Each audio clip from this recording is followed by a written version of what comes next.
Yeah మనకి last time కూడా చేశారు ఇది 1 year ముందు కూడా చేసినప్పుడు. 1 year కాదు, 5-6 నెలలకు ముందు చేసినట్టున్నారు. అప్పుడు చేసినప్పుడు పవన్ కళ్యాణ్ 10వ ర్యాంక్ వస్తే పవన్ కళ్యాణ్ సీరియస్ అయ్యాడు అప్పుడు. నాకు 10వ ర్యాంక్ ఎందుకు ఇచ్చారు, నేను అంత ఘోరంగా ఉన్నానా అని అన్నాడు అనేది వార్తలు వచ్చాయి. మరి ఇప్పుడు మళ్ళీ ర్యాంకులు నిన్న అనౌన్స్ చేశారు. ఈ ర్యాంకుల్లో ఎవరెవరికి ఎన్ని ర్యాంకులు వచ్చింది, పవన్ కళ్యాణ్ కి అసలు 10వ ర్యాంక్ కూడా రాలేదా, టాప్ 10 లో లేడా పవన్ కళ్యాణ్, అసలు ర్యాంకు పవన్ కళ్యాణ్ ర్యాంక్ ఏంటి, మిగతా వాళ్ళ ర్యాంకులు ఏంటి, అసలు ఈ ర్యాంకుల్ని ఏ ప్రాతిపదిక మీదగా ఇచ్చారు, అసలు ఇలా ఇవ్వడం వల్ల ఉపయోగమా నష్టమా, ఒకవేళ ఇస్తే ప్రాతిపదిక ఏంటి, ఈ విషయాల గురించి మనం ఈ వీడియోలో మాట్లాడదాం. ముందుగా చంద్రబాబు అనౌన్స్ చేసింది ఏంటంటే ఈ ర్యాంకులు ఫస్ట్ వచ్చి జలవనరుల శాఖ మంత్రి నిమ్మల రామానాయుడికి ఇచ్చారు, రెండోది ఐటీ శాఖ మంత్రి Nara Lokesh, 3 health minister Satyakumar, 4 home minister Anitha, 5 Nadendla Manohar. అంటే జనసేన నుంచి 5వ ర్యాంక్ లో నాదెండ్ల మనోహర్ ఉన్నారు. ఇటు లాస్ట్ కి వచ్చేసరికి చివరిలో ఎక్సైజ్ శాఖ మంత్రి కొల్లు రవీంద్ర, తర్వాత వ్యవసాయ శాఖ మంత్రి అచ్చెన్నాయుడు, ఆర్థిక శాఖ మంత్రి వైయావుల కేసు. ఈ మొత్తం 23 మంది మంత్రులకి ర్యాంకులు ఇచ్చారు. సరే, పవన్ కళ్యాణ్ తర్వాత మాట్లాడదాం. అసలు ఈ ర్యాంకులకు ప్రాతిపదిక ఏంటి అనుకున్నప్పుడు ఓన్లీ ఫైల్స్ క్లియరెన్స్ లో మాత్రమే ర్యాంకులు ఇచ్చినట్టుగా చెప్తున్నారు. ఫైల్స్ ని ఎవరు స్పీడ్ గా నీ టేబుల్ మీదకి వచ్చిన ఫైల్స్ ని ఎంత వేగంగా క్లియర్ చేస్తావు అనే దాని మీద బేస్ చేసుకొని ఇచ్చాను అనేది చంద్రబాబు అంటున్నాడు.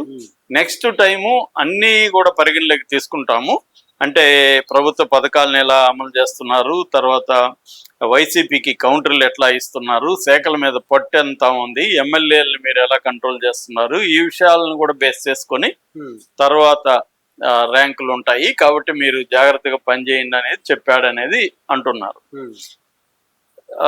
ఇది కరెక్టేనా, అసలు ఇలా ర్యాంకులు ఇవ్వడం కరెక్టేనా అంటే ఒక వాదన ఏంటంటే ర్యాంకులు ఇవ్వడం మంచిదే, ఎందుకంటే అకౌంటబిలిటీ ఉంటుంది, ఎవరు ఎలా పని చేస్తున్నారు అనేది ఎప్పటికప్పుడు అసెస్మెంట్ రివ్యూ ఇవన్నీ ఉండకపోతే మీ పని విధానం లోపాలకి ఒక మెజర్డ్ మ్యాట్రిక్స్ అనేవి ఉండాలి, మెజర్మెంట్ ఉండాలి.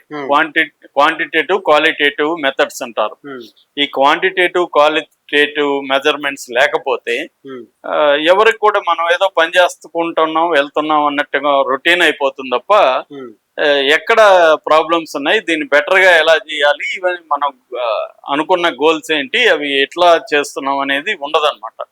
అందువల్ల మంచిదే అనేది ఒక అభిప్రాయం. రెండోది ట్రాన్స్పరెన్సీ ఉంటది, ప్రజలకు కూడా ఏ మంత్రి బాగా చేస్తున్నాడు ఏ మంత్రి బాగా చేయట్లేదు ఇవన్నీ ఉంటది. మూడోది ఒక హెల్తీ కాంపిటీషన్ ఉంటది, అంటే మనం కూడా ఇప్పుడు చివరిలో ఉన్న వాళ్ళకి మనం కూడా రావాలి పైకి, మనకి ర్యాంకు తెచ్చుకోవాలి అనేది ఉంటది. నాలుగోది పాలసీల మీద ఫోకస్ చేయట్లేదు అన్న విమర్శ వచ్చినప్పుడు వాళ్ళు మరింతగా ఫోకస్ చేసి పనిచేయడం అనేది ఉంటదని. అయితే మైనస్లకు వచ్చేసరికి ఏంటంటే ఇదంతా కూడా బయాస్డ్ అని సబ్జెక్టు.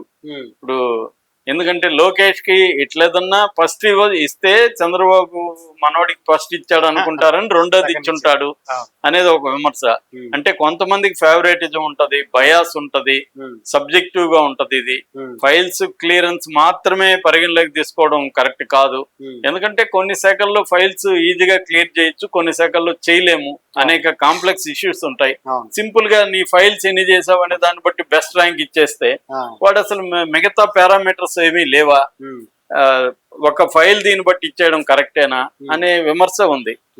అట్లాగే ఇదేంటంటే ఓవర్ సింప్లిఫికేషన్, సింపుల్ గా ఫైల్ ఎవరు ముందుకు తీసుకెళ్తే వాడే బెస్ట్ మినిస్టర్ అయిపోతాడు, వాడు మిగతా ఏమి చేయకపోయి ఉండొచ్చు, పెర్ఫార్మెన్స్ బాగుండకపోవచ్చు ఇవన్నీ. ఇక నెక్స్ట్ వచ్చి మ్యానిపులేషన్ చేయొచ్చు మనం, అంటే ఫైల్ని చాలా స్పీడ్ గా చేస్తున్నట్టు చేసి దాన్ని అసలు ఫైల్ క్లియర్ అవుతాయి కానీ పనులు జరగకపోవచ్చు. సో ఇలాంటి అంటే ర్యాంకులు తెచ్చుకోవాలని మ్యానిపులేషన్లు చేసే అవకాశాలు కూడా ఉన్నాయి అనేది మైనస్ పాయింట్లు. అయితే దీని మీద ప్రపంచవ్యాప్తంగా రీసెర్చ్ జరిగింది, అంటే డెమోక్రటిక్ దేశాల్లో మినిస్టర్లకి ర్యాంకులు ఇవ్వడం అనేది వరల్డ్ వైడ్ ఉందన్నమాట. దీన్ని మినిస్టీరియల్ పెర్ఫార్మెన్స్ ఇండెక్స్ అంటారు, ఎంపీఐ అంటారు. ఈ ఎంపీఐ కోసం స్టాండర్డ్ ఒక ప్రొఫార్మా తయారు చేశారనమాట. అంటే ఏ పాయింట్లు పెట్టాలి, ఎన్నెన్ని మార్కులు ఇవ్వాలి అనేది కూడా ఉందన్నమాట. దాని ప్రకారం మొత్తం 10 పాయింట్లు చేశారు. ఈ 10 పాయింట్లు 9కి మాత్రం ర్యాంకులు ఇచ్చారు. ప్రతి 10th వచ్చి ఓవరాల్ పెర్ఫార్మెన్స్ ఇచ్చేశారు. సో ఇవి ఫస్ట్ వచ్చి గవర్నెన్స్ అండ్ ఎఫిషియన్సీ. దీనికి మొత్తం 100 మార్క్స్. 100లో 20 మార్క్స్ వచ్చి గవర్నెన్స్ అండ్ ఎఫిషియన్సీకి. గవర్నెన్స్ అంటే స్పీడ్ గా పనిచేస్తున్నారా, ఇక్కడ ఫైల్ క్లియరెన్స్ ఈ పాయింట్ లో వస్తుంది అనమాట. నీ ఫైల్ స్పీడ్ గా చేస్తున్నావా లేదా. అట్లాగే బ్యూరోక్రసీలో ఫైల్ చేస్తే సరిపోదు, ఇందాక అదే చెప్పాను, నువ్వు క్లియర్ చేస్తావు, దాన్ని అమలు చేయాల్సిన బ్యూరోక్రసీలో ఏమన్నా రెడ్ టేపిజం జాప్యం జరుగుతుందా, ఎక్కడ ఆగింది ఫైలు. నేను ఆ మధ్య ఢిల్లీకి ఏదో పని మీద, వేరే వాళ్ళ పని మీద వెళ్తే హోమ్ మినిస్ట్రీలో, ఢిల్లీ హోమ్ మినిస్ట్రీలో సెంట్రల్ లో మా ఫ్రెండ్ ఫైల్ ఎక్కడుందో ఎవడికి తెలియదు. ఎదుగుతూనే ఉన్నారు.